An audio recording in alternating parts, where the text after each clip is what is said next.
Hello and welcome to Crucible of Words for more dedicated legacy action. First thing first, I've been a bit under the weather lately, so my voice is probably a bit weird sounding. I'm just about well enough to record, so here we are.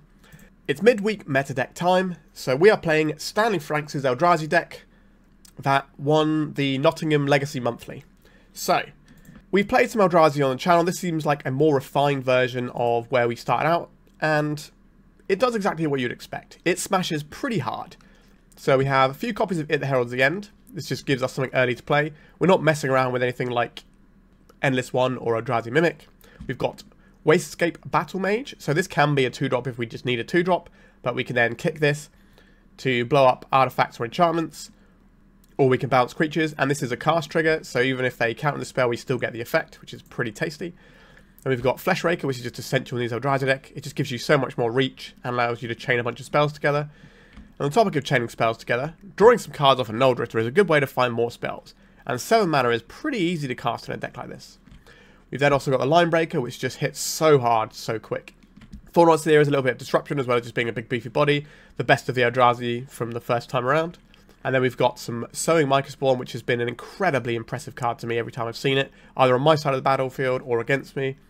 This can be 6 mana, plow under, and get a 3/3. Because you just go get Wasteland, and it comes in untapped, and then this obviously blows up the land as well. It's just terrifying. Then we have some Reality Smashers, another classic Eldrazi. I did say that I wanted these last time I played Eldrazi, so it's nice to see somebody winning with them in the list. And then 2 Kozilek's Command, add a little bit of late game, dig for the card you need to win the game, or have a little bit of removal here and there as well. We've got 3 Mox Diamonds to go alongside 27 lands, so we're going to be powering out stuff relatively quickly. Our mana base is pretty much as you'd expect. You know, we've got some Soul lands, we've got the Caverns, the Temples, the Eye of Ugin. A one of Karakas has found its way into the list. That can get rid of some big scary lifelink blockers like Atraxa. We have 4 Secluded Courtyard. This taps for any colour for Eldrazi's, whilst also giving us colourless mana when we need that too. Seems like a great use of a slot in your lands here. And like I said, we've got Wastelands, we've got 2 basics, a Forest and a Wastes. Sideboard wise, we got some Graveyard Hate, we got some Combo Hate, we've got a bit more removal. And we've got another sort of flexible thing to mess with some permanents. And then we've got a bit more hate for combo. That's pretty much it. We're just going to smash people really hard with some guys and have a good time. And hopefully my voice will hold out for the whole of this video. Alright, please remember to like and subscribe. And let's rumble in with some big old Eldrazi. Alright, what does this opener do? We have a turn 1 at the Heralds the End. A turn 2 Linebreaker. A turn 3 Reality Smasher. Wow, sign me right up for this one. This is playing Eldrazi like it used to be, almost. A Delver of Secrets. I don't think we have the luxury of playing around days here. I would prefer to not take damage from our lands, if possible, because this is likely to become some sort of race. So we'll jam down this at the Herald's the End. If it gets hit by a daze, that's a daze that's not pointed at the next thing, because we need to be maximising our mana as much as possible. Right, we're just in with this, but there was a pause which makes me feel that our opponent does have an answer to this. They chose not to use, like, a counterspell answer. And, okay, so they've revealed a daze. Now that we know the daze is there, I suppose we are more inclined to play around it. Alright, so there is the lightning bolts. I suspect that might be the case. After our opponent paused, they probably looked at their hand and said, oh, I have an actual answer for this. So what is the play here? We play the Linebreaker, it goes straight into a daze. That doesn't feel ideal. We play the Wastescape Battlemage here. We can kick this for green, which does nothing. We can't kick it for blue because we don't have enough mana. I don't want to expose our only coloured source here. Are we playing the Eye of Ugin or the Ancient Tomb? The Eye of Ugin only generates 1 mana for Linebreaker, but it does generate 2 mana for Reality Smasher. Do I need to kick this to bounce this? Possibly. I think we can just take the 3 this turn. And then we can just start throwing Reality Smashers. And if they play something big like a Murktide, then we have the Battle Mage to boop out of the way. And that's probably all we need, just to get rid of it for 1 turn. I think that's going to be better than playing a Grizzly Bear. Right. Hit us for 3, didn't play a land, and passed. A Nulldrifter. That's kind of exciting. I think just playing a Reality Smasher around days is not a bad place to be. Right, so we've got Force of Will pitching the days. I don't think we're going to play out this Wastescape guy yet. So we can Wastescape and Reality Smasher next turn if we want to. We're hoping to dodge Wastelands. Our life total is under some pressure though. So we might be forced into bouncing this guy and buying ourselves a bit of breathing room. Glaring Fleshraker is a good one. Stay more Eldrazi. So if we play this one, it costs 1 mana and then makes all of our follow-up spells better. I am certainly down to clown with this. Our opponent can't cast a Murktide with what's on board right now. They're going to need some more stuff in their bin. So this costs 3 mana. This gives us a Fleshraker, which gives us the mana to then kick this. Right, we've got a fetch land being cracked here. Casting a Daze on our Reality Smasher. If we sacrifice this to pay for it, we don't get to bounce their Delver. How important is bouncing this Delver is the real question we have to ask ourselves. If our opponent's got 2 lightning bolts, this play would make a lot more sense. I need 2 mana to cast this. I think I'm going to take the safe line here and let this get countered.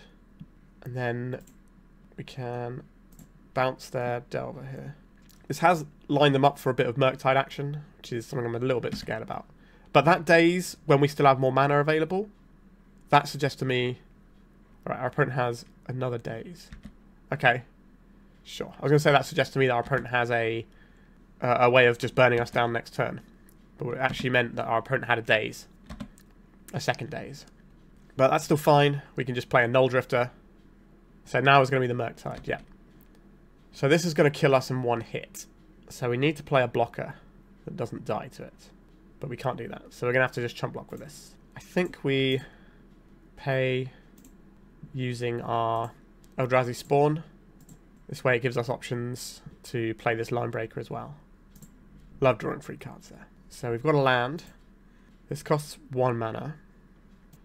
If we play the Fleshraker out, we can then play the Eldrazi Linebreaker and attack our opponent and try and force a block that way. Or we could play the Linebreaker, wasteland our opponent, attack. They have to sacrifice permanent, they just sacrifice the other land, then they kill us with a Murktide. Yeah, so I think we are just playing the Fleshraker out here. So we go red and colourless. We got some friends. Although we can force the chump block here, right? We can make a guy big enough that they have to chump block. That seems worth doing to me. So they have to lose 2 permanents in this exchange. And then they need double bolt. Head is pretty full of cold, but we're just about getting our way through this one. If they have bolt, then we are dead here. That was not what they had. I should have done this in the upkeep. Lightning bolt targeting my face. Have they got double gut shot over there? Alright. We're going to attack for a horrendous amount of damage that turn. Okay. We managed to do the things we wanted to do. So what is going to be useful in this matchup? So Thorn of Amethyst can slow our opponent down, but I don't think that's the game we want to be playing. I like the ability to bounce their scariest threats. And the Kozilek's command is interesting because we can just kill one of their small guys. I don't think we want Dismember. The life loss is a lot in a matchup where our opponent's got the evasive creatures they can beat us down with. It the Heralds the End isn't the most exciting thing. It's obviously very good when we're doing Fleshraker stuff. And it's pretty good with the Kozilek's command. And I'll be interested in trimming in It the Heralds the End for this, because this just gives us a little bit more interaction. I don't think we need to change very much. Feels like we're alright going to this one. I can see bringing in the Dismembers, but if we have a hand that has Ancient Tombs and Dismembers, then I feel we're just giving our opponent a free access upon which to possibly win the game. And we don't need to do that. I think our deck is just going to be bigger than our opponent's things quite a lot of the time. Apologies if I'm a bit slow today. My brain is not in best condition right now. Okay, let's mulligan. I don't like double eye, but we can throw one back. Sowing Mycospawn is obviously fantastic, so I will keep this. A little bit of interaction. And if we just start Sowing Mycospawning our opponent's permanents, they're going to have a bad time. It the Heralds the End. I'm going to play out the eye first. We want to save our Cavern because it's our coloured source, so we don't want to lose that. We can definitely get stung by some wastelands and stuff, but maybe we're okay. Is it going to be Frog? It is the Frog. Frog is strong. See, another reason why Dismember is bad, because Dismember doesn't kill Frog in this matchup. All it does is make them beat you down harder and faster. Psychic Frog, quite the Magic the Gathering card. Sowing Mycospawn. I think I'm just going to play an It the Heralds the End right now. Not the most exciting for days. Sure, that's fine. Right, the real prize is casting Mycospawn into Mycospawn. That is just horrific to try and beat. There is an argument that we need to get another Cavern of Souls to insulate us against Wasteland. So this is the turn where if our opponent has a Wasteland and can transform their Dragon's Rage Channeler, then we can be in a spot of bother. How much are they going to sting us for this turn? No pump on the frog. Just drawing a card. There's a Wasteland. We're going to lose our eye. Yep.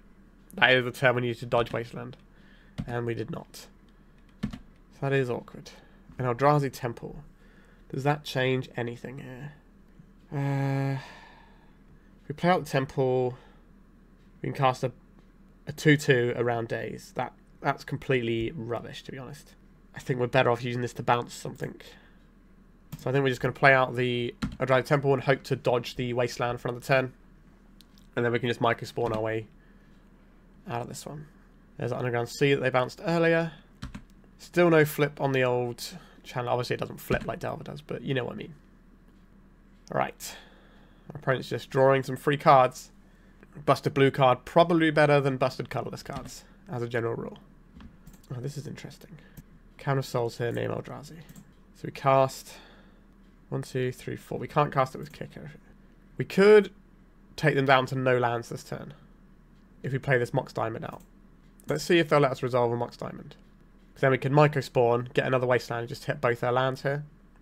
That means we don't have to worry about Murktide, and then we can use the Battlemage to bounce the frog, and then we don't have much damage coming in. Alright, a Force of Will, so now we know that's going on. Understood. I wonder if we sequence differently, if our opponent still counters that. If we play the thing out before our Cavern.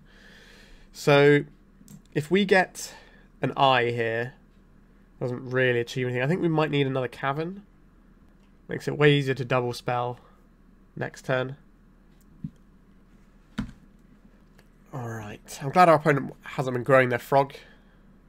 Price of Progress, you say. 2, 4, 6, 8 of the finest damages right in my chops. That leaves us pretty much dead if they want to just pitch everything to the frog. Like, they can just discard 3 cards, make it fly, and bash us for lethal. But our opponent's got other ideas. What are they worried about? Maybe a Dismember? Which could kill the frog, potentially. Not that we have it. Jump the frog. Right. Can't block. Are you going to just pitch your other 2 cards? They're not. They have a Lightning Bolt? They do. Alright. Okay. So this one is going to feel a lot better when we're on the play. So I think we're just going to roll back in. I do like Glaring Fleshraker, but this hand is very slow. Okay, this hand is a bit better. I'll keep this. What are we ditching here? It's probably one of these Grizzly Bears. I think we'll probably start with Wasteland. And then we go Temple into Fleshraker. If our Wasteland absorbs an opposing Wasteland, that's not the end of the world for us. There's a Wasteland. Alright. I'm okay with that. Thought-Knot Seer. Okay, this makes me want to play out the Temple and just commit a guide to the board. Just get something going. No Wasteland from our opponent. We also want the Temple in play in case we draw a thing that allows us to cast Thought-Knot Seer. The not draw thing that allows us to cast Thought-Knot Seer. I'm going to rather sandbag my Secluded Courtyard right now. Let's try for Fleshraker. Got days? They do have a days. But we can get some Mycospawn action going next turn. And hopefully the Thought-Knot Seer can stop anything too scary from our opponent. After that, a Ponder from our opponent. We do have options in terms of what we get off the Mycospawn. We could just attack our opponent's mana base as savagely as possible. Or we could try to accelerate our own mana base out. But I think it depends largely on what we draw. If we draw a land, then Wastelanding makes more sense. If we draw a threat, then we're more likely to want the mana to deploy that. A Fleshraker, you say? I'll play this on Eldrazi. I'd like to get a Mycospawn out, please. Right, they're dazing our creature. Sure. Get an Eye of Ugin here. So our opponent's taking themselves further and further away from Murktide region, which is the big scary threat that can roadblock our creatures. But now we get to cast Fleshraker and Thought-Knot Seer. It's going to be quite the turn. We also get to stop them having a daze available by Wastelanding first. The clock is not insignificant though. Ooh, a Fleshraker, you say? So we take this one out. Cast this. Fleshraker. Fleshraker.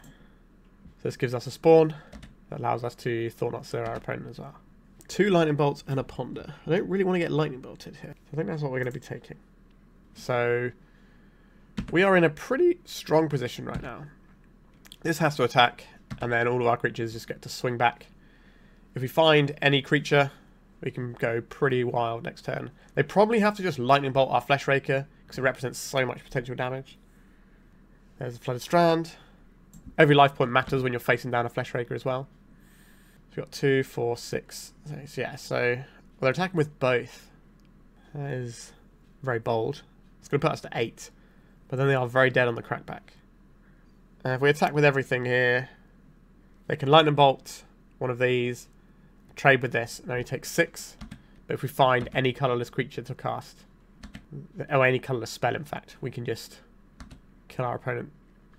It was not a colourless creature. Or spell, should I say. 1, 2, 3, 4, 5. So we're a little bit off of that one. So they can block the Thought-Knot Seer here and trade 2 for 1 into it. I think we're just pushing damage here. They can clear both Fleshrakers at the cost of their Delver. But that'll put them to 2, which leaves them in a horrible position next turn. But it means that we won't have that extra little bit of reach. But they have to take 1 to crack this fetch land and cast a spell anyway. So this will put them to 1. So other fetches are off. Force of Will is off. It's going to be very difficult for our opponent in this situation. Have to imagine the bolt's coming. There it is. So they're cracking the Flooded Strand. Point the lightning bolt at our poor defenseless Fleshraker. Put Force of Will into their graveyard. Take 6. I'll play out this land. Oh, that was a massive punt actually, wasn't it?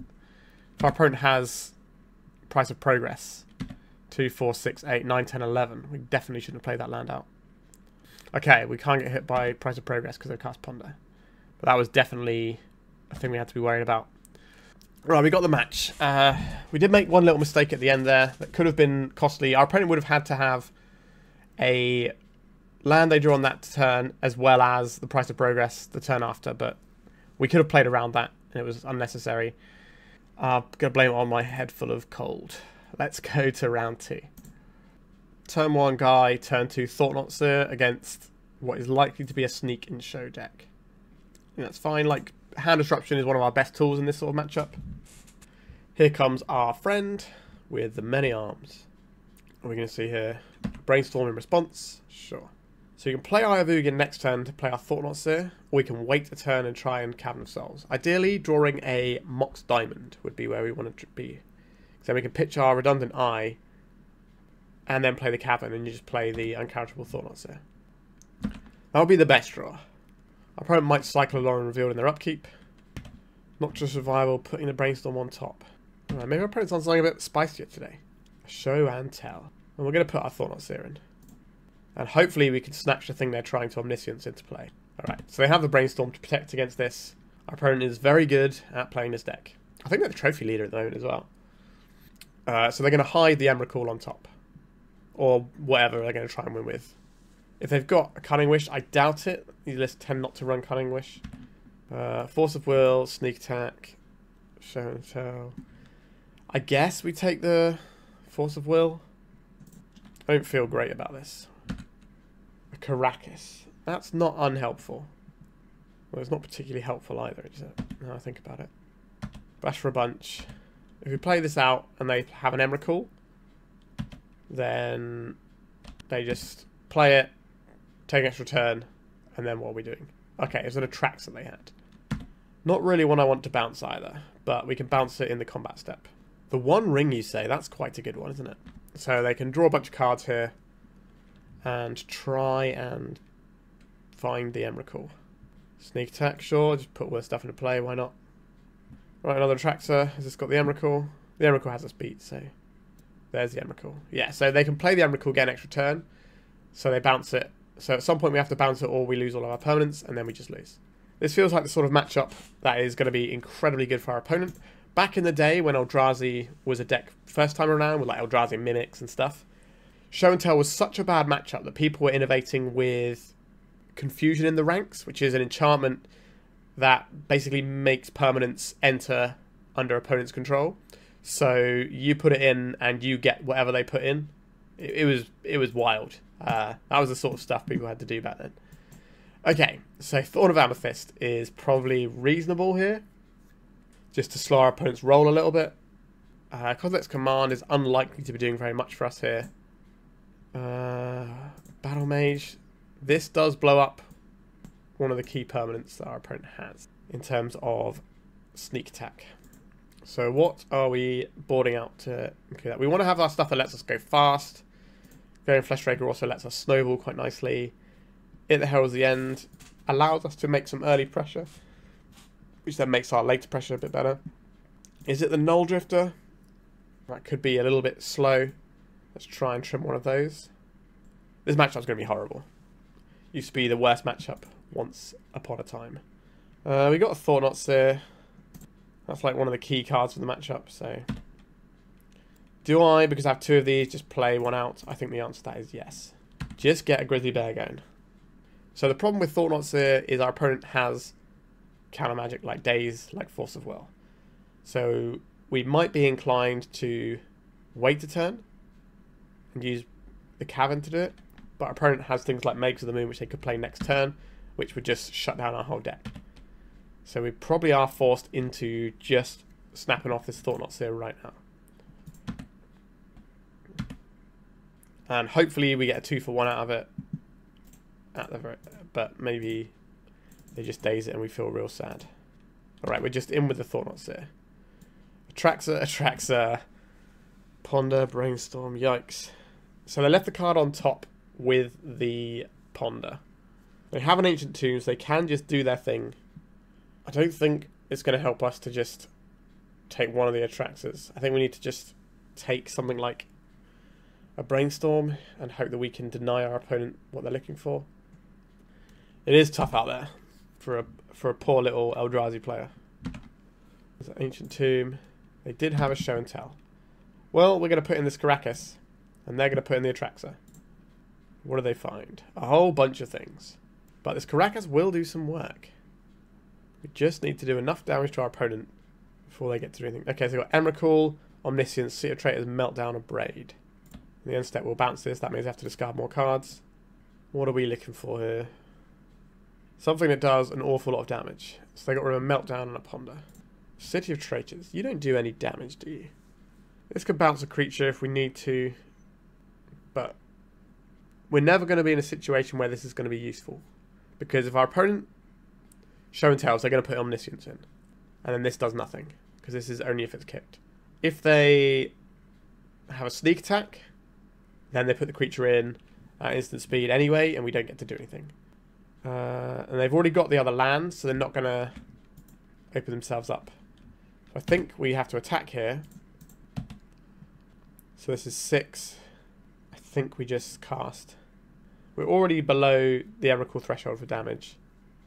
I think we're just going to cast this. So this makes an Ancient Tomb activation lethal if they don't win that turn. So now we need to draw a hasty threat, ideally. So they're going to abrade one of our battle mages here. A Nulldrifter. 2, 4, 5, 6, 7, 8. So we can cast a Nulldrifter. Probably worth casting this pre-combat. Thorn of Amethyst. Yep, so here comes the abrade on one of our little friends. 1, 2, 3, 4, 5. So we can sacrifice stuff to an Emrakul if needs be. And survive. Alright, maybe we can wriggle out of this one. Like, we are just pretty dead to Show and Tell. Alright, no, we got there. The power of just making guys.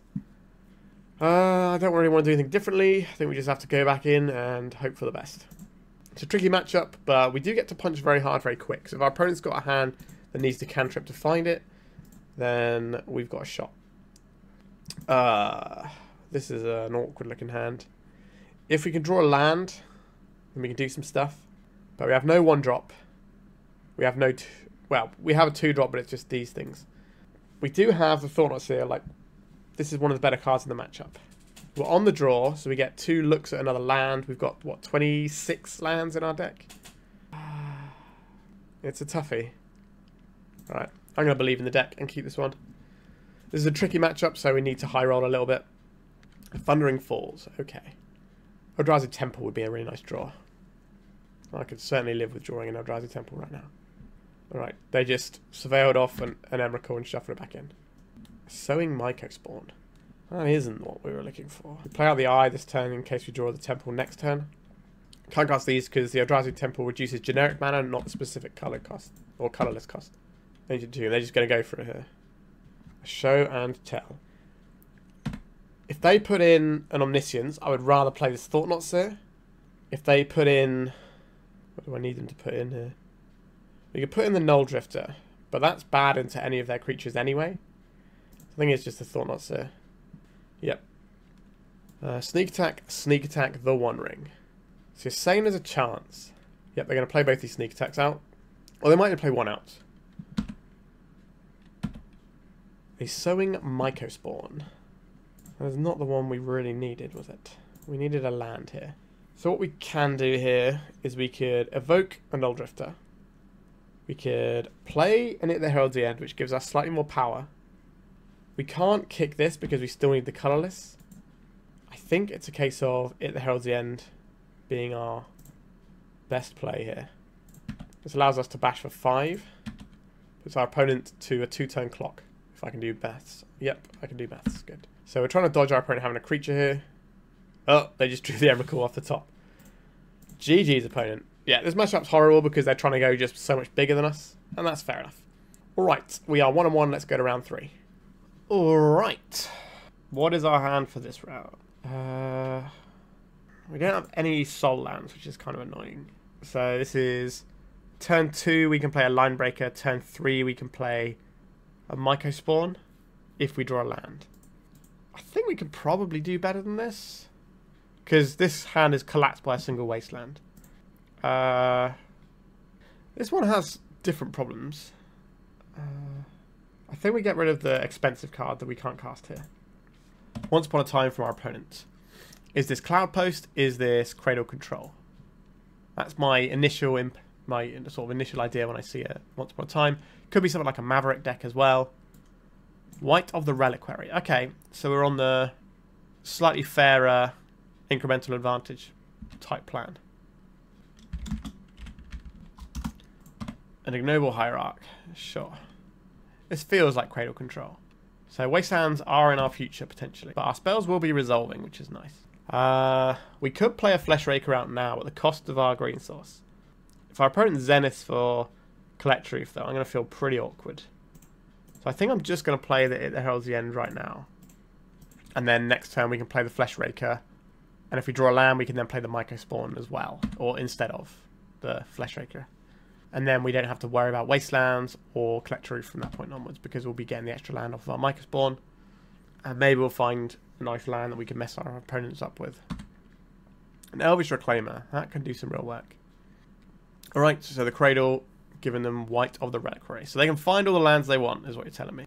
They both get lands into play on tap. Okay, they're just getting more and more permanents. Understood. Okay. This only reduces the cost of very expensive spells. So it's not really what we're about right now. So we could Mycospawn, get a Wasteland, take out their Cradle. We could Fleshraker, cast Mox Diamond. Then we have 2 mana. We can't really funnel into anything useful. We could... it's a case of do I want the Fleshraker here or the Mycospawn. I think we want the Fleshraker and get a little bit of extra value from our Mox Diamond. I think that's an unreasonable play here. Because these come in tapped off of these two, we've got another turn before we have to really worry about that. So we could attack here. They could double block, trade a Reclaimer for our It the Heralds End. I think we can get more juice out of our It the Heralds End because it's going to be pumping all of our little 1/1s. Do I play this Mox Diamond right now? Is there any need to? I don't think there is. I don't think having that 1/1 right now is going to make the difference. Or sorry, the 1/2. Whereas we might have a land we're more willing to pitch to our Mox Diamond. We'll see. Now, we might be punished for letting them keep the Cradle for a turn. But it was very unlikely to stop them having 4 mana because they had the mana dork. Alright. What fresh hell is this going to be? Crater Hoof. Sure. That's a lot. That's what? 16, 17, 18, 19, 20, 21, 2, 3, 4, 5, 26. We can block 5 of that. If I've done my maths right. 16, 17, 18, 19, 20, 21, 2, 3, 4, 5, 26. Yeah, so we are just dead. Okay. Now this is a matchup where the Dismembers actually do look good to me. As do the Kozilek's Command. I'm not big into the Battle Mages here. Bouncing 1/1 guys isn't really where I want to be. Oh, sorry, not one mana guys. Doesn't feel like a great place to be. When we could just be exiling them and stuff. I like these, I like this. It's probably just the top end that goes. Still have one that we can tutor up for if we need to, but they're going to have plenty of permanents to sacrifice something like that anyway. Alright. This is a very slow hand. And it doesn't cast many of our spells. We can do better. Mox Diamond with no lands. This feels bad. It's mulligan. Okay, I can live with this one, I think. So we've got to put 2 cards on the bottom of our library. So we're keeping our 2 threats. Keeping our Soul Land. If we keep this, we can just make a turn 1 Fleshraker. And then if we draw any land, we can make the Mycospawn the turn after. That seems reasonable. So I think that means we get rid of Ancient Tomb, and I think it's the Snow-Covered Forest here, because we're going to be getting mana off of our Mox Diamond anyway, coloured-wise. It doesn't matter, actually. Whatever we play is going to get pitched to the Mox Diamond, actually. Yeah, it doesn't matter. Alright, Fleshraker. Let's see how we do. So there's another option we had here of not keeping the Mox Diamond and just playing a slightly slower game that doesn't have pitch resources, but I think we need to come out the gates fast, and we need to, like, the Sowing Mycospawn does a good way of undoing some of the damage we've done with our mulligan as well. A Noble Hierarch, sure. Can I draw a land here? Or a thing that we can play for 3 mana. Either is fine. That is certainly a thing I can play for 3 mana, which also allows us to play the Mycospawn next turn as well. Not bad. Not bad at all. Much better than the days of playing Matter Reshaper, that's for sure. So it's going to be the white. There it is. Old Barry White. There's a Cradle. That's quite a lot of mana. Could definitely be getting jammed up next turn. Let's see what's going on. I imagine our opponent's deck is... Oh, okay. This, if you're unfamiliar with this card, is part of the Nadu combo. So basically, whenever a land enters the battlefield under your control, you get a 1/1. You can bestow this and you get copies of the thing if you want to pay mana, but basically this just gives you more creatures. Okay, so we're probably going to be Wasteland in this Cradle. Now, Eldrazi Temple. That's not a bad draw, so we can kick this now. Yes, we can. It's Plough Underman. I will exile this Cradle, please. I think we probably just want to Wasteland here and just try and set our opponent back as much as we can and just push the tempo advantage. So if we attack these Fleshrakers, they can trade one off for a white, because this is the way they're going to get more lands. So I think I'm okay to see if our opponent wants to do this. This is summoning 6, they can't grow it right now. Yeah, they're just going to take damage. I thought that might happen. If our opponent has a Cradle, we can't really interact with it anyway before they get the mana out of it, so they can natural order this turn. Then I have 4 creatures. They get to attack with 3 of them. Sorry, I have 3 creatures. They get to attack with 3 of them. Oh no, they're going to have more actually because the Spring Heartland 2k. Yeah, maybe they're just going to natural order and kill us here. The fetch land means they got 2 guys. There's no Cradle here, and this brings a Cradle untapped. Tapped. So they have to have some sort of crop rotation. I don't think they're attacking here. They could mess with us a little bit. They could attack with this, and because it's got Vigilance, they could sacrifice after blocks to make it a 4/4, including the Exalted. Come on, deck. Draw some other busted goodness. Making another insect. Fatal Push on a Fleshraker. That's not the one we wanted, was it?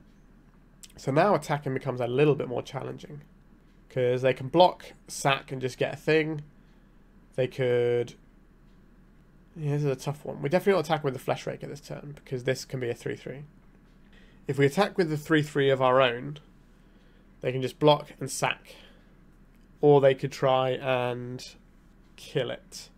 But that would cost them a white and the insect. So they're going to sacrifice this anyway. I'd rather have the extra toughness back for next turn. I think I would play this out. Yeah, I think our opponent's going to have us this game. Depends what's in their hand, obviously. But it's very hard for us to get through this wall of 1/1s without something like a Reality Smasher. Now our opponent gets to sort of push past the work we did by removing their bits and pieces. There is an argument for when we wastelanded to not wasteland, so that we could wasteland whatever the white got later on. But if our opponent draws a cradle, then they just had us dead to a natural order. So I think we were right to go after land to give them a little bit less going on. I think our opponent's about to create natural order us. Feels like what's happening. Yeah, this Spring Heartland Tuco is pretty scary stuff. So this could be a Green Sun Zenith. This could be the natural order. And they have many, many creatures. Okay. Our opponent was a lovely, lovely human being. Always nice to see some lovely human beings in the old Legacy community. Let's go to round 4. Right, we're on the play. We don't really have the mana to make this one work, so let's send it back. This one off City of Traitors feels real bad. I don't know if I want to keep this one. No, I'm going to send it. This feels more like the Eldrazi I used to know. Alright, okay. Goodbye this, goodbye this. And I guess it's the Mycospawn that goes here. Because any land means we can cast the Thought-Knot Seer. Turn 2 Fleshraker, turn 3 Thought-Knot Seer is a reasonable way to play the game. We can't be wastelanded here. So there is that. There's a swamp. What does that mean? What flavour of basic swamp deck are we looking at? If they pass, then we've got to be worried about Entomb, which I don't think we're going to be beating with our hand here. They Entomb reanimate something like an Archon of Cruelty, that's just us cooked. Okay. Let's play this Fleshraker. No Fear of Days, it's either Force of Will or nothing. Alright. Our opponent is not passing priority throughout this turn, so they might have something end step. It's an Entomb. It's the Troll. Okay, I can live with Troll of Khazad-dûm. That is not an Archon of Cruelty. And paying 6 life to reanimate that is a big deal.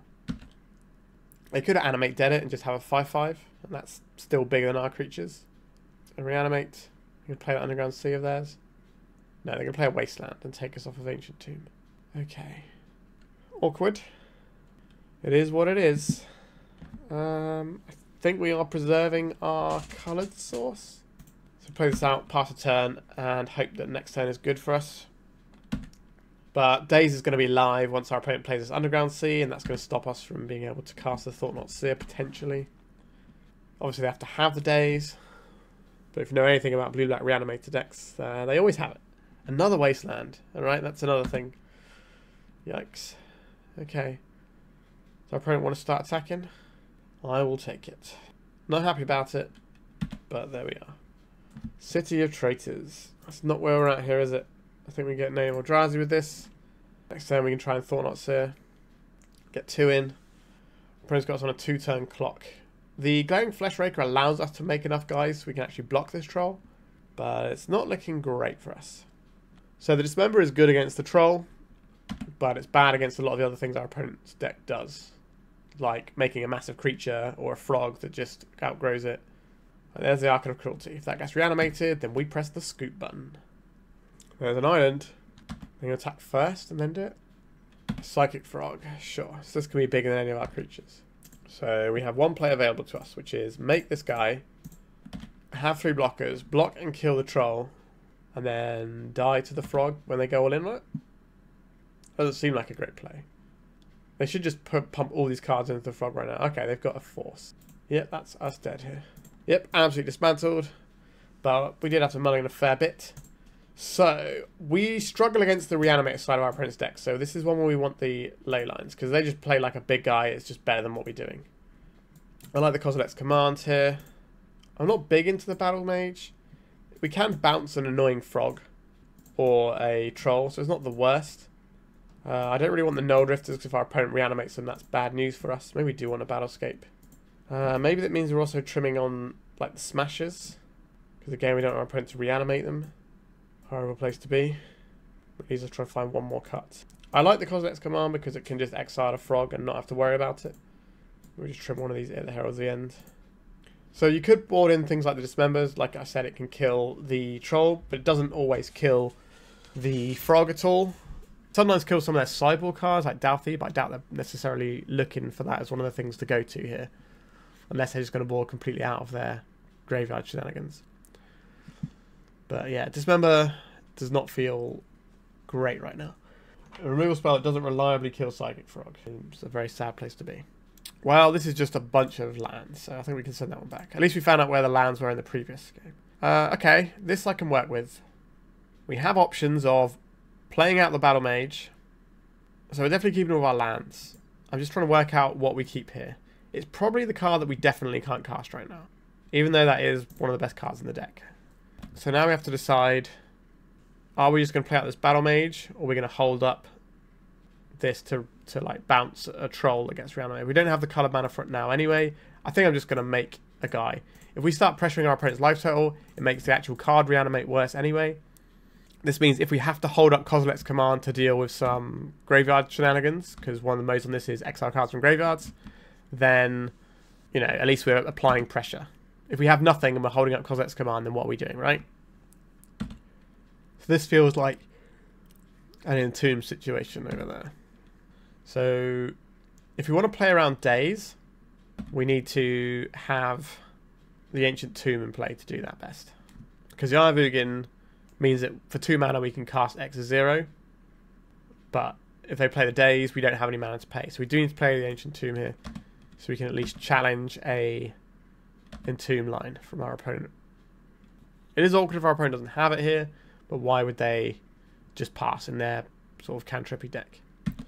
Alright, they're casting an end of turn brainstorm like that. Intriguing.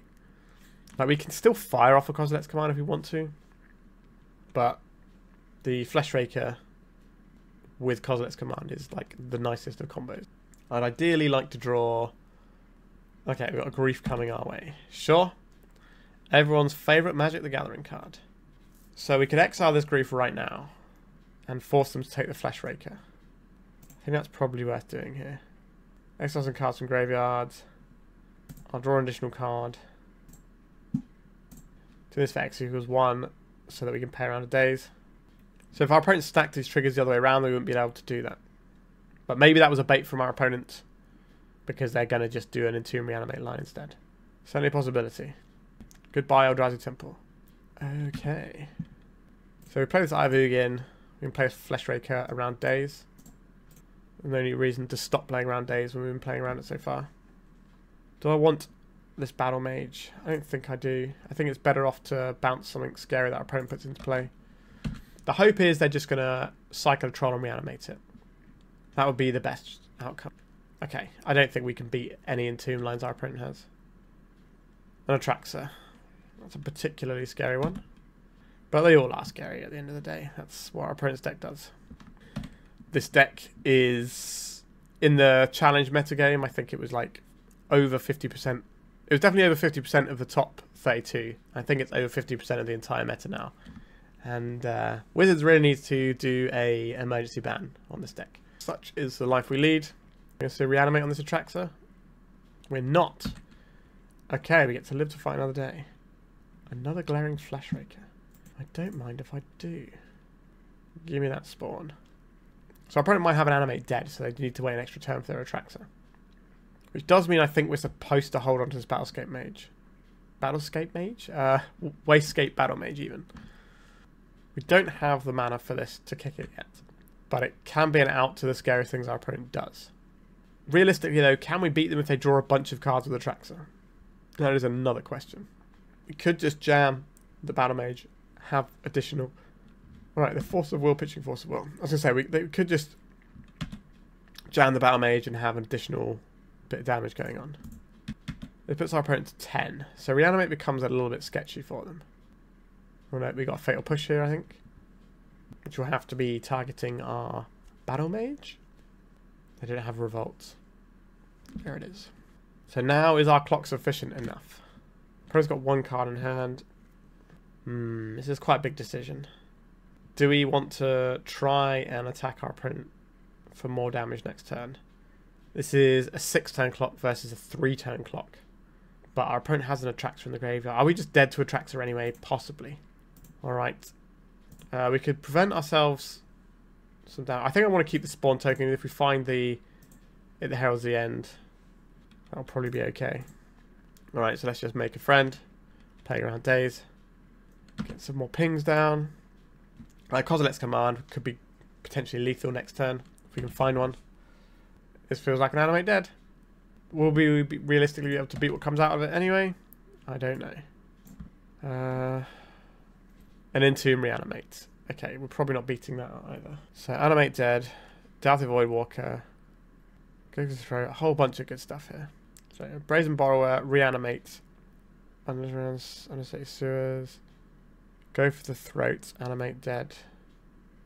Okay, we need a Kozilet's Command here. That's what gets us out of this one. Because we can Kozilet's Command into Kozilet's Command and like just chain a few and just ping our opponent down. That is the way. If we'd have kept the guy to bounce, we'd have been alright here, I think. I'll play this on Eldrazi. Pass. Our opponent's got us on a 3-turn clock here, but we're going to see this go for the throat kill our linchpin that is the Fleshraker right now. Alright. 7 big old points of damage. Yep. They can reanimate our creature as well if they want a Fleshraker of their own. Really sure they do want that, but they can just hold at the Borrower and just have lethal damage next turn, but then also react when they go for the throat anytime they need to. Psychic Frog, sure. So this means we don't have to worry about go for the throat for a turn. So we could still Kozilek's Command our way out of this one. And Eldrazi Temple, that doesn't get us anywhere. So if we'd have bounced this last turn, we could have attacked for 2. And our opponent would be at 8. But then I still think we just get bricked off by these other things they have. The fact they've drawn a frog is also pretty good here. Yeah, we're just dead. Well, there's a reason it's the best deck in the format. I also think our build of Eldrazi is not optimized to play against blue-black scam. I think the build with Vexing Bauble in is a lot better into this map. Alright, let's go to the final round. We are unfortunately 1 and 3, but we can get a cheeky little 2-3 to round the night out. So let's give that a go. Alright. Our hand for final round is very slow. We're just playing a 2-2 on turn 2, and then a 2-2 on turn 3. That doesn't feel like the sort of stuff we're supposed to be doing here. Alright, this I can deal with. So we keep this. I want to put back the Mox Diamond, I think.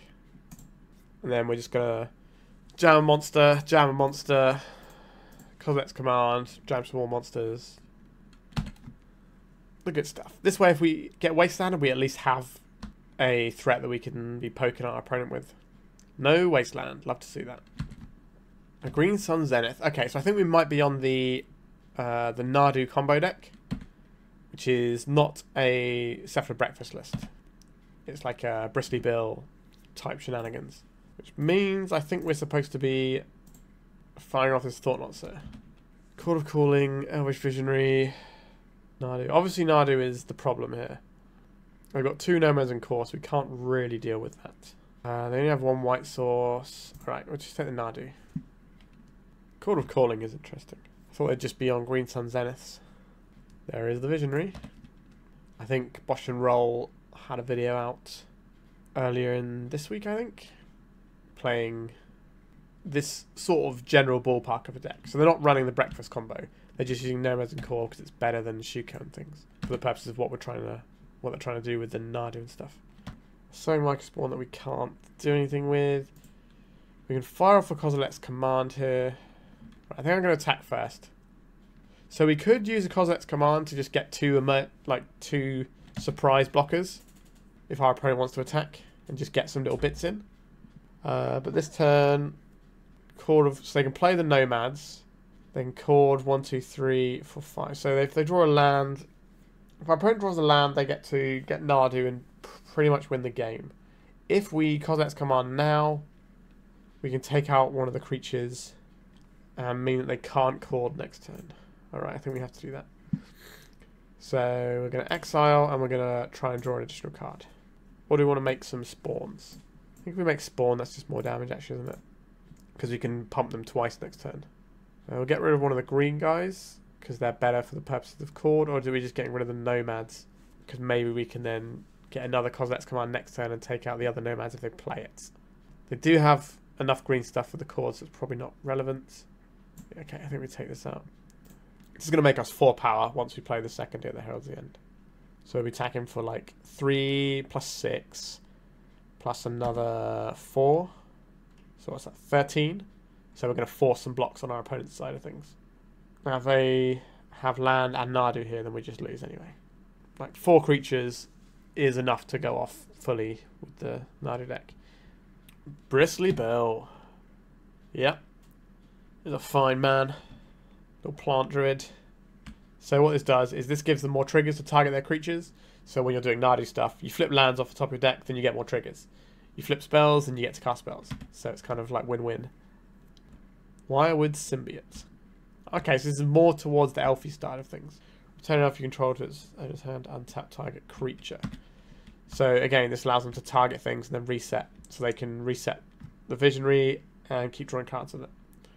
I've seen a few variants of this. I played one a while ago on the channel, like an elf deck using Nadu. This is kind of doing a similar sort of thing, but isn't as married to the elves side of things. Alright. This is a 4/4 now, though. That is not a small creature. Another Kozilek's command would be pretty nice. You just nuke this Bristly Bill. But they can also block something with a Visionary and bounce it. That doesn't really do anything for us, does it?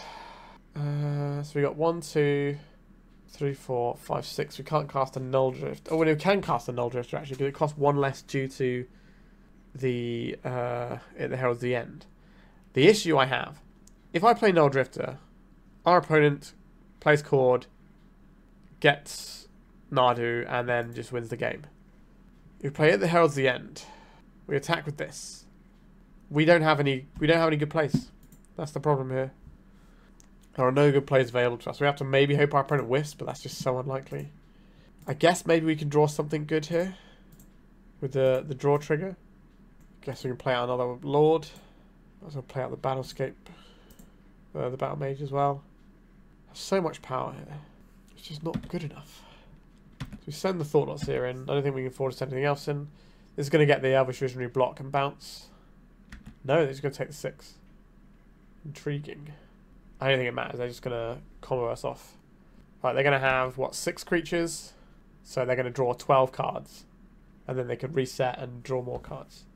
Alright, I'll let you see what nonsense this is. Nadu is not going to be around for the longest time in Legacy. But it's quite funny watching it go off while it's still around. Oh, they got Spring Heart and Tuco as well. A mega yikes. So now they're going to cord for Nadu. And then every time they flip a land, they get a creature. So they get to draw 2 more cards. And they get another trigger. So basically, every land is drawing 3 cards. Every non-land is just a card they draw into their hand. Okay, a Dryad Arbor is getting targeted here. Now they're targeting some other stuff. Okay, so they started to do their thing now. As you can see, they're putting a bunch of triggers on everything. All their fetch lands give them a whole bunch more triggers. Alright, so they got a lot of clicking to do. I'm just going to cut to the end board state so you get an idea of how ridiculous the deck is. Oh. Our opponent accidentally cracked a fetch land whilst they were comboing off and killed themselves. I guess we take it. They had that game very much won. Okay, I'll take it. So we're going to want some Dismembers. We're going to want some Kozilek's commands. Mindbreak Trap doesn't do as much as you think because they're not really casting those spells. They're just getting flipped off the top for the most part. Now they can cast some more spells. I'm not convinced we want to be doing Mindbreak Trap stuff. Bouncing Creatures isn't the worst. It does some stuff. I think it's just these sorts of things we want. Nulldrifter might be a little bit slow. We just need to pound our opponent quickly. Haven't really been doing any Eldrazi Linebreaker type stuff. Just get rid of some Nulldrifters and a couple of Battle Mages. Try something like this. Ugh. This deck sometimes. Alright, let's mulligan. Okay, this is alright, isn't it? I think we're gonna throw away the Courtyard. Our plan is make a guy, start doing Kozilek's command stuff. We've got a Wasteland, which can be pretty useful. Llanowar Elves. Sure. An oldie but a goodie. A Secluded Courtyard. Good times. Hit the Heralds the End. Welcome back. If we can find a Fleshraker next turn, then we start doing these Kozilek's commands. It's just like ridiculous. So we get a load of guys, we get a load of pings, and then we can just dig for another card and just keep going. A Forest. An Allosaurus Shepherd. Not a thing I'm bothered about. Right, our opponent is a lot more heavily indexed into elves than they gave the impression of last time. And nomads. Sure. It's going to be some Nadu action. Not this turn. They're getting a Dryad Arbor. Okay, so you probably need to kill this Nomad's Core. A Sowing Mycospawn. Is that something that I get to do anything with here? Probably not. We just Cavern of Souls on Eldrazi. So I think we will exile type creature. But I like to scry here. We already have our next turn sorted with the Mycospawn and potentially Kozilek's command anyway. How useful is getting one guy? I think I'd rather have one card than one not one. Let's exile this creature. A Reality Smasher. 1, 2, 3. Like, this is a nice thing to follow up with because it has trample and they've got lots of little guys. So I can live with that. If our opponent wants to bounce creatures or trade creatures, I'm okay with that here. The way we win this is keeping creatures off our opponent's board. Or just making them crack with their fetch lands and end themselves. Springheart Nantuko. They're enchanting their Dryad Arbor. Making a copy of Dryad Arbor. That's okay, I think. So we can Mycospawn, get a Wasteland, kill the Dryad Arbor. That brings back the Nantuko, right? Bestow, it will drop off and become a guy. So maybe we Wasteland this and then we Kozilek's command the Nantuko. There's just so much stuff we have to concentrate on here. It's a real pain. So we get chipped down by some little guys right now. The Quirion Ranger is kind of annoying because they can return the Dryad Arbor. Have to think carefully about how we're going to get through this. So Wasteland this, we do make the Springheart Nantuko drop off, which we have to do before we want to use our Kozilek's command. If we just cast a Mycospawn, go get a Wasteland, this falls off, then what? The other option, so we could Wasteland and make a Linebreaker. That's reasonable. 3 power, they'd have to put 3 guys under the bus for it. We Mycospawn, we get a Wasteland. So we Mycospawn, get an Eye of Ugin. That gives us a really good following turn. Allows us to do some pretty gross Kozilek's command style stuff. Do we just want to get some big hasty damage going with the Linebreaker? I think I'm going to go for having a bigger turn next turn. And just hope that our opponent bricks. So we've got 1 card in hand anyway. There's a lot of stuff we have to get through. So we're going to need to have some pretty big turns. So Kozilek's command and Eldrazi Linebreaker together can give us an enormous trampling threat. Would I trade my At the Herald's End for an insect token and a Dryad Arbor? I think I would. Our opponent just needs to have lots of bodies in play. And they need to find a Nadu and something that can target Nadu. Yep, okay. We got the damage in. I imagine they have to have some kind of natural order line as well in this deck. That would make sense. So Chord of Calling or Natural Order are both pretty bad. The Chord are both a bit bad for us anyway. The Chord can go and find whatever they need. But they do need 2 pieces from where they're at now. A Springheart Nantuko on the Dryad Arbor. Okay. A Chord for 3. This is going to be a Nadu, isn't it? There's a little bird. The Ranger will bounce a forest to untap a creature. This will give them a trigger off of the Nadu, which is a land. And now they're going to make some insects. So they'll crack this Misty Rainforest. They're just playing a forest there. Alright, many triggers being put on the old stack here. So our opponent's out of cards in hand now. So if we can nail this Nadu next turn, that's something. We've got a lot of 1/1s. You just build your own Empty the Warrens over there. Okay, Jack, what are we up to here? So we need to do an X equals 3 for this. So there's 1, 2, 3. So we do an X equals 3, kill the Nadu. Wasteland our opponent's 2 Dryad Arbors. The issue with that is the Springheart thingies just carry on doing their thing anyway. That doesn't feel incredible. 1, 2, 3. 1, 2. So we could play a Linebreaker as well. We could just do a big Kozilek's command, make some tokens, and hopefully use that to punch through. 1, 2 is against our opponent's 1/1s is not a bad place to be. I'll probably live with that. I think I'd rather have the Wasteland in play. Okay, so I like lots of guys. I would like to exile a creature. So we're going to get 6 1/2s. They will get 1 activation off of this Nadu. They can use the Questing Druid here. Or Questing Quirion Ranger. Questing Druid, what am I talking about? Oh, I need to go to bed. Alright, Questing Quirion Ranger. They can get... Oh, was the card that I drew them a Chord of Calling? Oh. That's so gross. Now they get a nomad, so they can draw their whole deck here. Well, that was very unfortunate. So they can draw their entire deck here. All right, I don't want to have to sit through this. I need to value my time here. Okay, so I guess we're just going to go back in. Hopefully being on the play means we can get our beat down on. This hand is just no good. Turn 2 Thought-Knot Seer and a Wasteland. Is that good enough? It's like not nothing. It's not nothing, no. So, could you better? This feels awful. We're right with just a Thought-Knot Seer. They've got quite a lot of redundancy in their deck.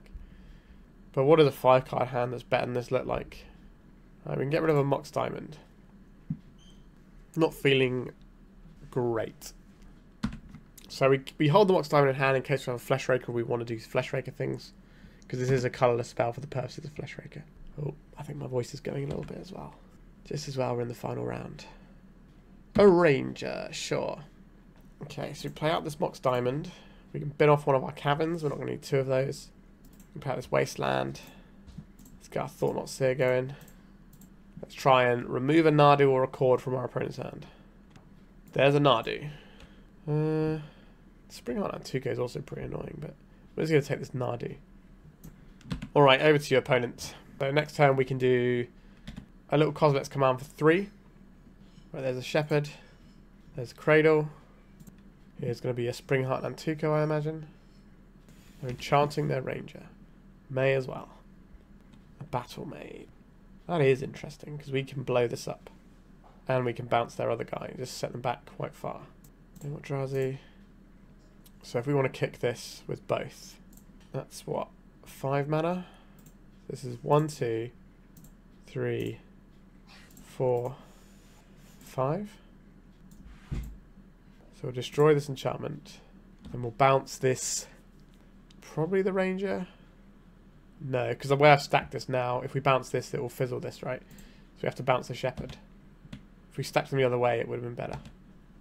Right, let's crash for 4. That's slowed our opponent down a little bit, though. Then we can unload a big Kozilek's command. Dig for our next piece of action. We can always Wasteland away this Cradle. There's a Shepherd. See the Nantuko thingy here. Alright, create a Ranger. We'll crack this Misty Rainforest and play the Nantuko. They are not. They're valuing keeping this in hand, so it doesn't play into the removal we have. Ooh, I don't Eldrazi Temple. That digs a lot of cards, doesn't it? Let's crash for a bunch.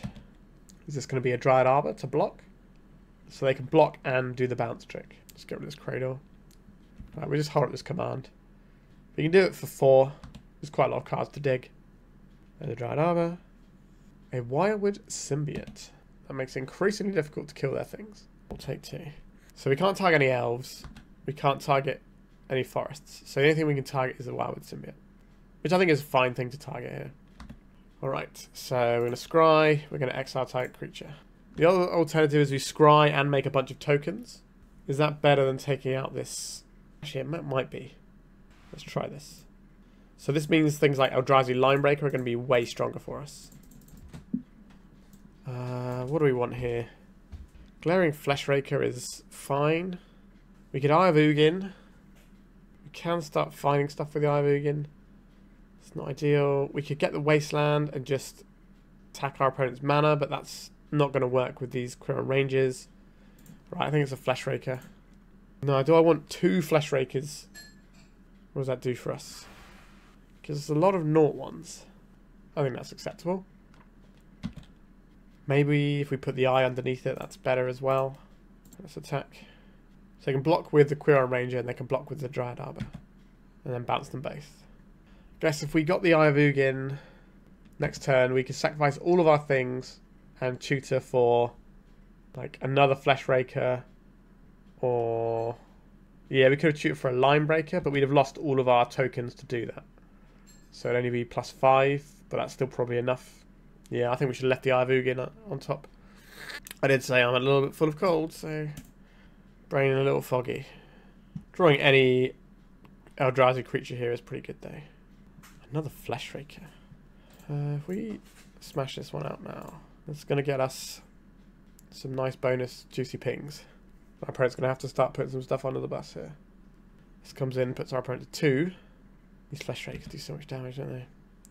Yeah, if we had an Eye, we could have just won this turn, I think. Well, they would have had the Eye instead of the Fleshraker, actually, so it's kind of probably winning with the Linebreaker. But they have to block all 4 of these creatures. They can't bounce all 4 of their guys. So something's going to die. So they can bounce 1 elf and 1 forest. So they're going to be left with a Quirion Ranger in their hand, I suspect. And the other 3 creatures are going to die. Surprised they didn't block with a Dryad Arbor and then bounce it. I guess they are really valuing having the mana. Which makes me think there might be a card they can draw that will get them out of it. It's kind of scary, isn't it?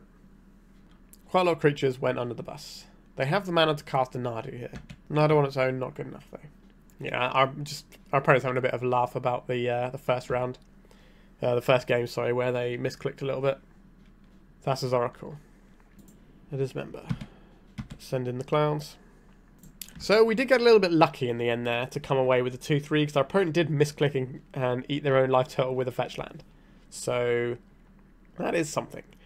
But let's talk about this deck, and I think there's some stuff that I'm not so hot on with this list. So one of the things that we were struggling with was our consistency. We would have hands that didn't have a soul land, which aren't really very good hands. And then we had hands where we just had a bunch of lands and not really being able to get what we need to do. So having the balance of your creatures to beat down and the lands that you need requires some kind of fixing for that. Now, there are 2 options that you can play. Well, actually, no, there's 3 options you can play. You can play good old-fashioned Once Upon a Time. It's a free spell that lets you fix your hand, or, well, it lets you look at the top 5 cards of your library and get that card you need to make your opening hand good. So you get to keep a lot more hands because you have, okay, I have this card that will find me either, you know, the land I need to fix it, or it will find me the creature I need to really pop off. It kind of does it all. And that extra level of consistency would have made a big difference and made us mulligan a lot less, I would imagine. Now, obviously, Once Upon a Time is a little bit awkward in the mid to late game when you actually have to cast it for mana. But this list has Mox Diamond, so it's going to be a bit easier to do that. But there are other options if you want some fixing. So there's that new Eldrazi card where if you cast it for 7 mana, you get to blow up a permanent that's 1 or more colours. But if it's in your opener, you get to look at the top 4 cards of your library, exile all but 1 of them, and put that one on top. So again, it gives you that fixing to make sure you're going to have that turn you need. It's only for turn 2 if you're on the draw, but it gives you the ability to fix your hand, and it also is a nice threat. I think I would prefer that to the Nulldrifter here. I love Nulldrifter as a card, but I think this deck needs the reliability in the first 2 turns of the game, and that's not what Nulldrifter does. The other option is a bit of a spicy one, and that is Ancient Stirrings, which is a 1 mana, look at the top 5, put a colourless card into your hand. Now, you may have noticed that every single card in this deck is colourless. So you're always going to hit, and the chances are you're going to be able to find whatever you want. Now, the downside for that is you are not running the most amount of green sources to cast something like Ancient Stirrings. So I think there's definitely a build where you can run that, but I don't think this is it. I think we would have to be cutting Eldrazi Linebreaker to do that and be more focused in base green. And then we could give up these Secluded Courtyards into like an actual green land to have more reliable green sources. I don't think that's where we want to be, but that is an option you can do. I think the best option is probably the 7 mana guy that blows stuff up, because it fits perfectly into this Nulldrifter slot. It does a similar sort of thing. Annihilator 1 versus blowing up a target thing, kind of similar. This having flying is relevant for sure, but this deck definitely needs some way of making it consistent. Like, if you just draw well, then it's great and the deck's going to perform. But I think by not having some kind of like Once Upon a Time style effect in this deck, you are kind of lowering the average of this deck. Now, you can say you don't want to play averages, you just want to, you know, if you're trying to win a tournament, you've got to get a little bit lucky anyway, you know, whether that's going to be matchups or whatever. So maybe you're just going to sort of raw dog it like this and hope that it ends up being okay. But I think just having that extra consistency is going to keep you in a lot of games just by the fact that you don't have to mulligan as much. And in a world of scam, mulliganing is very dangerous because you can lose all the action in your hand on turn 1 if your opponent wants to do that to you. So that's my main critique of this deck, to be honest. I thought the Battlemage was interesting. Certainly helped us out in some spots. But I think another thing I didn't really like was the City of Traitors. This was one of our only lands in a hand that just meant we couldn't really keep it. I know it's only a one-off, but it did feel a little bit awkward to have. I wonder if there's something we can play instead. I don't particularly like that new Eldrazi land where you have to pitch a 7-drop or something into it, or something like that, and it taps for 2, and then you can put the card back to your hand. I'm not a fan of that in a world of Wasteland at all. It's just asking to be 2 for 1, but I think we could probably play a different land there, or just, you know, replace this for the fixing thing that I was talking about. So replace these 4 for the 4 fixing Eldrazi, and I think that would probably feel a lot better and just give us a little bit more juice there. Alternatively, these could be Once Upon a Times, but then we've only got 4 sources to cast the Once Upon a Times later on, which may feel awkward. So I think probably just run the Eldrazi is going to end up a little bit more profitable. Now, one thing Nulldrifter does do that I think has to be mentioned is if your opponent plays a Blood Moon effect against you, what can you cast from the deck? Well, you can't cast this because we don't have access to colourless under Blood Moon. We can't cast this because we don't have access to colourless under Blood Moon, which is extra annoying because this is the thing that blows up Blood Moon. Cast this one. Can't cast this one. Might be able to cast this one. We have 4 sources to cast this, right? So this is the doable one that we can cast. And if we do cast this, it finds us more lands. So we can use this to find like the waste and then maybe do this to do a Blood Moon. So that's certainly a thing. But we can't cast this one. We can't cast this one. We can't cast this one. So it's just the Nulldrifter is like the only thing that we can reliably cast. But it's a 7-drop. So that's, how reliable that is, I am not quite sure. So I don't think it's worth running the Nulldrifter because it's something you can cast under Blood Moon, because things are going to have to go very well for you to have 7 lands in play before your opponent's bopped you out. Another thing I kind of missed from this that I've played in other Eldrazi lists is the Bauble. The Vexing Bauble feels really good, especially into the Reanimator matchup, where you cut off their Dazes, their Force of Wills, and their Griefs. That's just a lot of free action you're taking out of your opponent's wheelhouse. And you're going to be on the play for at least 1 game per round against them. So you're definitely going to be able to shut off the worst excesses of their turn 1. So that is definitely something I would consider as well. The Reality Smasher was okay, but we were having a little bit of issue with some of our lands here and there. Like the fact that not all of our lands tap for multiple mana is certainly annoying, and then the tension of using Wastelands while also trying to cast sort of higher drop spells. There's a real tension there. I have been impressed by Kozilek's command in general. Whether or not we want more of them in the main, hard to say. I do like what the Battlemage can bring, but so often, though, this was just a 2-2. Now, that's not really what you want to be doing. So maybe we want to trim one of these and put it into the sideboard and bring another Kozilek's command back in. But I think the main issue for me is the reliability of our opening hands, and we need to address that going forward. There's definitely a lot of Eldrazi lists floating around, and I think they're all pretty good. I've got one of my own devising that is on the schedule at some point, and we'll get there. But yeah, I quite like Eldrazi. I used to play Eldrazi back in the day when it just got banned out of Modern. I used to play it in Legacy. I never played it in Modern, but I played it in Legacy back then and had a good time with it. I think now is a good time to be playing Eldrazi. There's certainly some nice upgrades. It is a shame we didn't get to do the most Linebreaker stuff, but the one time we did do it, it was very, very good. Alright, my voice is very much going and my throat is sore, so thank you so much for sticking with me and putting up with my horrible cold-filled voice.